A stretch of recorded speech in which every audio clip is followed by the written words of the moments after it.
आज मेरे साथ कुछ ऐसा हो जाएगा मुझे पता ही नहीं था। जो कि आज मुझे जाना था सूरत। सूरत इसीलिए जाना था क्योंकि आज मेरी पासपोर्ट की अपॉइंटमेंट थी। तो सुबह के 6 बजे मैं भी निकल पड़ता हूँ बोरीवली के लिए। बोरीवली पहुँचते ही 6 नंबर पे लग चुकी थी गुजरात सफ़र। तो फटाफट पकड़ लेता हूँ ट्रेन।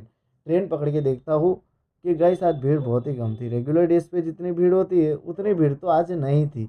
तो फिर मैं भी ना गाइस मस्त पाँव फैला के सो जाता हूँ। अभी तो सोया ही था कि वलसाड स्टेशन भी आ जाता है। तो फटाफट ले लेता हूँ खमण। मस्त पेट पूजा करना भी तो ज़रूरी है। तो अभी खमण खाए थे कि थोड़ी देर में सूरत स्टेशन भी आ जाता है।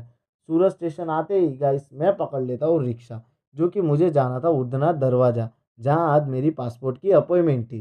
तो फटाफट पहुँच जाता हूँ अपनी लोकेशन पे। मैं पासपोर्ट ऑफिस पहुँचता हूँ, देखता हूँ गाइस बहुत ही लंबी लाइन थी और मेरी अपॉइंटमेंट को आने में भी टाइम था और मुझे आज ही काम सारा निपटाना था।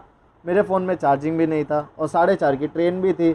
तो फटाफट सारा काम निपटाता हूँ और मैं निकल पड़ता हूँ सूरत स्टेशन के लिए। और जैसे ही सूरत स्टेशन पहुँचता हूँ ट्रेन में चढ़ते ही देखता हूँ कि बहुत ही भीड़ थी। तो मुझे फ़ोन निकालने का कहीं टाइम मिलता ही नहीं है। वापस स्टेशन पे जाके भीड़ थोड़ी कम होती है तो हम फ़ोन निकालते और देखते हैं शाम हो चुकी थी, जो कि व्यू बहुत ही अच्छा था। तो फटाफट छोटा सा वीडियो क्लिक करता हूँ गाइस। और मेरी नेक्स्ट अपॉइंटमेंट तो 5 तारीख की है, तो वापस मुझे सूरत जाना भी है। आपको ये वीडियो पसंद आया हो तो लाइक कीजिए, कमेंट कीजिए और सब्सक्राइब करना ना भूलिए गाइस।